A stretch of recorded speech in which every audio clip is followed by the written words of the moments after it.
Bismillahirrahmanirrahim. Assalamualaikum warahmatullahi wabarakatuh. Perkenalkan, nama saya Nurul Liana Sari, NIM 20036, kelas 1A Akper Keris Husada. Baiklah, di sini saya akan menjelaskan tentang toleransi antar umat beragama. Sebelumnya, teman-teman tahu gak toleransi itu apa? Nah, di sini saya jelaskan.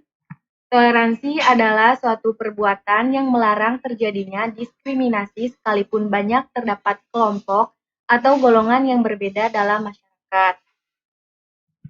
Selanjutnya yaitu toleransi antar umat beragama adalah sikap saling menghargai agama orang lain dan tidak ada unsur pemaksaan.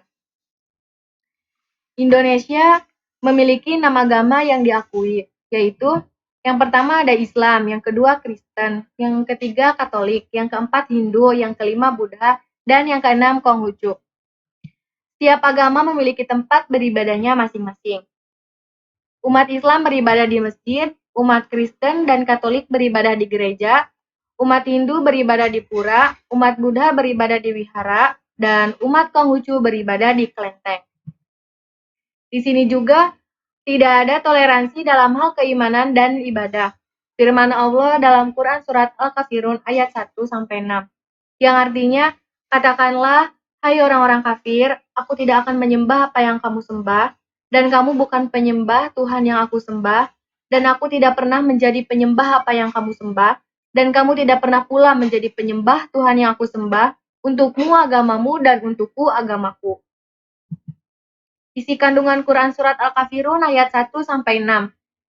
Setiap umat Islam diperintahkan agar menolak ajakan kaum musyrikin untuk tukar-menukar pengalaman dalam keimanan dan peribadatan atau untuk keluar dari agama Islam dan menganut agama kepercayaan mereka dengan tegas dan bijaksana.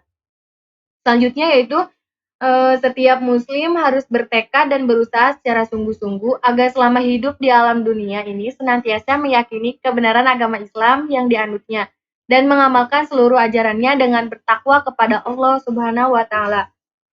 Yang terakhir yaitu, walaupun antara umat Islam dengan umat lain atau non-Islam tidak ada toleransi dalam hal keimanan dan ibadah, tetapi dalam pergaulan hidup bermasyarakat harus saling menghormati dan menghargai serta bekerja sama dalam urusan dunia demi terwujudnya keamanan, ketertiban, kedamaian, dan kesejahteraan. Sikap terhadap orang yang berbeda pendapat, yang dijelaskan dalam firman Allah dalam Quran Surat Yunus ayat 40-41, yang artinya, di antara mereka ada orang-orang yang beriman kepada Al-Quran, dan di antaranya ada pula orang-orang yang tidak beriman kepadanya. Tuhanmu lebih mengetahui tentang orang-orang yang berbuat kerusakan. Jika mereka mendustakan kamu, maka katakanlah, bagiku pekerjaanku dan bagimu pekerjaanmu. Kamu berlepas diri terhadap apa yang aku kerjakan, dan aku pun berlepas diri terhadap apa yang kamu kerjakan.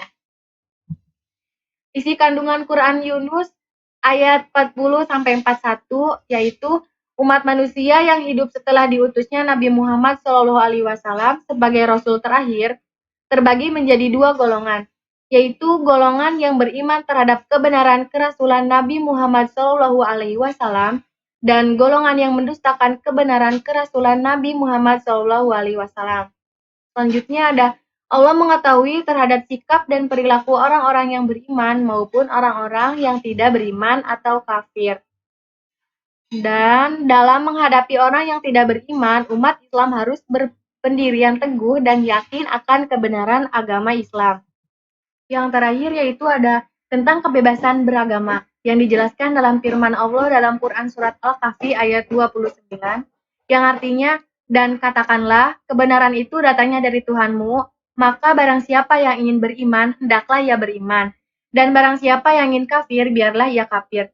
Sesungguhnya kami telah sediakan bagi orang zolim itu neraka, yang gejolaknya mengepung mereka. Dan jika mereka meminta minum, niscaya mereka akan diberi minum dengan air seperti besi yang mendidih yang menghanguskan muka. Itulah minuman yang paling buruk dan tempat istirahat yang paling jelek. Nauzubillahi min dzalik. Isi kandungan Quran Surat Al-Kahfi ayat 29 yaitu, kebenaran itu datangnya dari Allah Subhanahu wa Ta'ala, sedangkan yang salah datangnya dari selain Allah Subhanahu wa Ta'ala. Manusia baik sebagai individu maupun kelompok memiliki kebebasan penuh untuk menentukan pilihan terhadap agama yang akan dianutnya. Yang terakhir yaitu manusia yang memilih agama yang salah, yakni yang tidak berasal dari Allah Subhanahu wa Ta'ala dan mengandung unsur menyekutukan Allah Subhanahu wa Ta'ala, dianggap zalim dan balasannya adalah neraka. Semoga kita tidak menjadi orang yang seperti itu, yang menzolimi agama. Nah, ini ada yang terakhir yaitu mengapa harus ada agama berbeda-beda. Nih, yang pertama ada manusia mencari Tuhan dengan cara yang berbeda. Perbedaan itu adalah hal yang baik karena membawa kekayaan pengalaman hidup. Dengan perbedaan itulah timbul rasa toleransi dan saling menghargai. Agama tumbuh bersama peradaban, jadi sudah ribuan tahun agama bersama manusia. Beragama peradaban di dunia, kebiasaan dan cara hidup yang berbeda-beda, itulah yang membuat manusia memiliki agama yang berbeda-beda pula. Agama adalah kumpulan ajaran yang diwariskan sepanjang sejarah peradaban manusia.